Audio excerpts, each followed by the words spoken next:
உறுப்பு தானத்தில் கோவையை நாட்டிற்கே முன்மாதிரியாக மாற்ற ஸ்ரீராமகிருஷ்ணா மருத்துவமனை உன்னத முயற்சி. கோவை மாநகர காவல் ஆணையர் திரு ஏ சரவணசுந்தர் IPS அவர்கள் நடைபயணத்தை கொடியசைத்து தொடங்கி வைத்தார். கோயம்புத்தூர் ஸ்ரீராமகிருஷ்ணா மருத்துவமனை உறுப்பு தானம் குறித்த விழிப்புணர்வை ஏற்படுத்த ஜனவரி 22, 2025 அன்று காலை 7:30 மணிக்கு கோயம்புத்தூர் பந்தய சாலையில் உறுப்பு தான விழிப்புணர்வு நடைபயணத்தை ஏற்பாடு செய்தது. இந்த நிகழ்வில் உறுப்பு தானத்திற்கு மக்கள் தங்கள் ஆதரவை உறுதியளிப்பது மற்றும் அதன் உயிர்காக்கும் தாக்கம் குறித்து விழிப்புணர்வு நடத்தப்பட்டது. ஸ்ரீராமகிருஷ்ணா மருத்துவமனை, தமிழ்நாடு உறுப்பு மாற்று உறுப்பு நியமன ஆணையம் டிரான்ஸ்டைன் மற்றும் தேசிய உறுப்பு மற்றும் திசு மாற்று அமைப்பு NATO ஆகியவற்றுடன் இணைந்து 1,00,000 தானதாரர்கள் பதிவு செய்வதை இலக்காக கொண்டு ஆன்லைன் உறுப்பு தான டிரைவ் ஒன்றை தொடங்கியுள்ளது. இதன் ஒரு பகுதியாக ஜனவரி 22, 2025 அன்று பந்தய சாலையில் ஸ்ரீராமகிருஷ்ணா மருத்துவமனை உறுப்பு தானத்தின் முக்கியத்துவத்தை வலியுறுத்துவதற்காக உறுப்பு தான விழிப்புணர்வு நடைபயணத்தை ஏற்பாடு செய்தது. SNR சன்ஸ் அறக்கட்டளையின் நிர்வாக காவலர் திரு R. சுந்தர் மற்றும் கோயம்புத்தூர் மாநகர காவல் ஆணையர் திரு ஏ சரவணசுந்தர் IPS ஆகியோர் இந்த நடைபயணத்தை கொடியசைத்து தொடங்கி வைத்தனர். உறுப்பு தானம் செய்யும் எண்ணத்தை வளர்ப்பதற்கும் உறுப்பு மாற்று அறுவை சிகிச்சை மூலம் உயிர்களை காப்பாற்றுவதற்கும் இந்த விழிப்புணர்வு நடைபயணம் நடத்தப்பட்டது. இதில் ஸ்ரீராமகிருஷ்ணா கல்வி நிறுவனங்களைச் சேர்ந்த 300க்கும் அதிகமான NSS தன்னார்வலர்கள் மற்றும் மாணவர்கள் உறுப்பு தானம் குறித்த விழிப்புணர்வு கலை நிகழ்ச்சிகளை நடத்தினர்.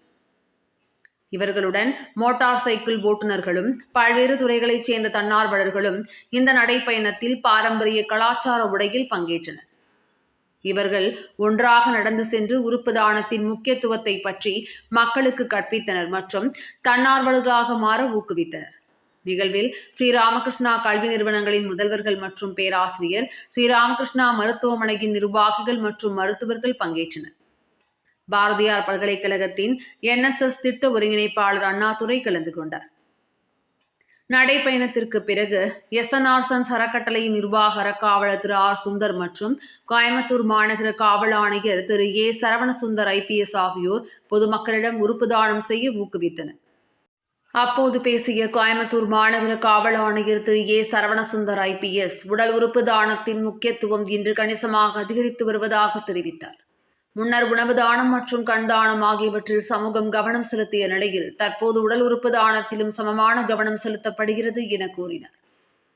கோவையில் தானம் செய்யப்பட்ட உறுப்புகளை ஓரிடத்திலிருந்து மற்றொரு இடத்தில் உள்ள மருத்துவமனைக்கு தடையின்றி கொண்டு செல்வதற்கான பாதைகளை மாநகர காவல்துறை அமைத்து தருவதன் மூலம் உடல் உறுப்பு தான முயற்சிகளை அதிகரித்து வருகிறது என அவர் கூறினார். உடல் உறுப்பு தானம் குறித்து பெரும் விழிப்புணர்வை ஏற்படுத்துவதில் ஸ்ரீராமகிருஷ்ணா மருத்துவமனையின் தொலைநோக்கு முயற்சிக்கு ஆணையர் வாழ்த்து தெரிவித்தார். SNR சன்ஸ் அறக்கட்டளையின் நிர்வாக காவலர் R. சுந்தர் பேசுகையில், ஓர் ஆரோக்கியமான நபர் இறந்த பிறகு உடல் உறுப்பு தானம் மூலம் 8 உயிர்களை காப்பாற்ற முடியும் என கூறினார். ஸ்ரீராமகிருஷ்ணா மருத்துவமனை, தமிழ்நாடு உறுப்பு மாற்று ஆணையம் டிரான்ஸ்டைன் மற்றும் தேசிய உறுப்பு மற்றும் திசு மாற்று அமைப்பு NATO ஆகியவற்றுடன் இணைந்து தன்னார்வ ஆன்லைன் உறுப்பு தான இயக்க பிரச்சாரத்தின் மூலம் இந்த நோக்கத்தை தீவிரமாக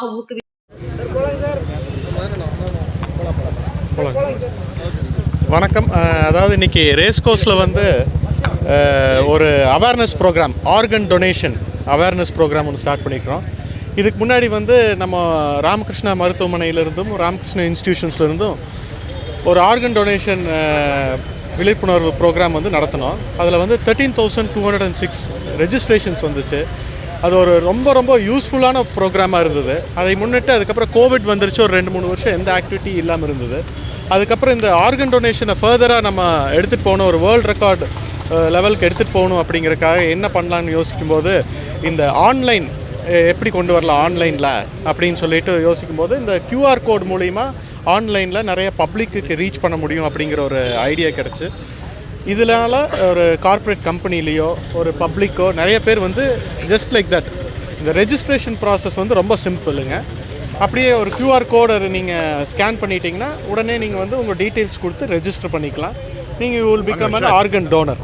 நீங்கள் ஹெல்த்தி ஆர்கன் டோனராக இருந்தால் 8 லைஃப்ஸ் சேவ் பண்ணலாம். ஒரு organ donor can save 8 lifes. So இந்த ப்ரோக்ராமை இன்றைக்கி commissioner Coimbatore city commissioner Saravanasundar அவர்கள் தொடங்கி வச்சாங்க. இந்த ப்ரோக்ராம் சக்ஸஸ்ஃபுல்லாக போகும்னு நம்பிக்கை இருக்குது. இந்த ஒரு 3 monthsக்குள்ளே ஒரு 1 lakh ரெஜிஸ்ட்ரேஷன்ஸ் பண்ணணுங்கிறதுல எங்களுக்கு ஒரு ஆசை இருக்குது. அப்ளை பண்ணி இந்த கியூஆர் கோடை ஸ்கேன் பண்ணணும்னா தமிழ்நாட்டில் ஃபுல்லாக பண்ணிக்கலாம். தமிழ்நாட்டில் எங்கே இருந்தாலும் பண்ண, இந்தியாவிலேயே எங்கே இருந்தாலும் பண்ணலாங்க. இந்தியாவிலேயே எங்கே இருந்தாலும் நீங்கள் இந்த கியூஆர் கோடை ஸ்கேன் பண்ணி உங்கள் டீட்டெயில்ஸை ரெஜிஸ்டர் பண்ணிட்டீங்கன்னா அதில் வந்து சர்டன் டீட்டெயில்ஸ் கேட்கும். நீங்கள் எதெல்லாம் டொனேட் பண்ண விரும்புகிறீங்க அப்படிங்கிற மாதிரி, என்னென்ன உறுப்புகள் டொனேட் பண்ண விரும்புகிறீங்க அப்படிங்கிறதெல்லாம் டீட்டெயில்ஸ் எல்லாம் கேட்கும். அந்த ஃபைனல் டீட்டெயில்ஸ் கொடுத்தீங்கன்னா இட்ஸ் 5 minutes இதுங்க, 5 நிமிஷம் தான் ஆகும் இதை ரெஜிஸ்டர் பண்ணி முடிக்கிறதுக்கு. இது ஒரு யங்ஸ்டர்ஸ்க்கு மத்தியில் ஒரு ஹெல்த்தி லைஃப் ஸ்டைலும் வரும். ஏன்னா நம்ம வந்து ஒரு ஆர்கன் டோனராக இருக்கும்போது நமக்கு ஒரு ரெஸ்பான்சிபிலிட்டின்னு ஒன்று இருக்குது இல்லைங்களா. ஸோ அதனால் இதை அந்த மாதிரி நாங்கள் இதை ப்ரொஜெக்ட் பண்ணுறோம். அதே மாதிரி உறுப்பு தானம்ங்கிறது வந்து ஒரு ஹைலி வெரி இம்பார்ட்டன்ட் திங்குங்க. எதுவுமே ஒரு வேஸ்ட்டாக போகாது. ஒரு நிறைய ஆக்சிடென்ட்ஸ் நடக்குது, அது இன்னொருத்தருக்கு உபயோகமாக இருக்கலாம்.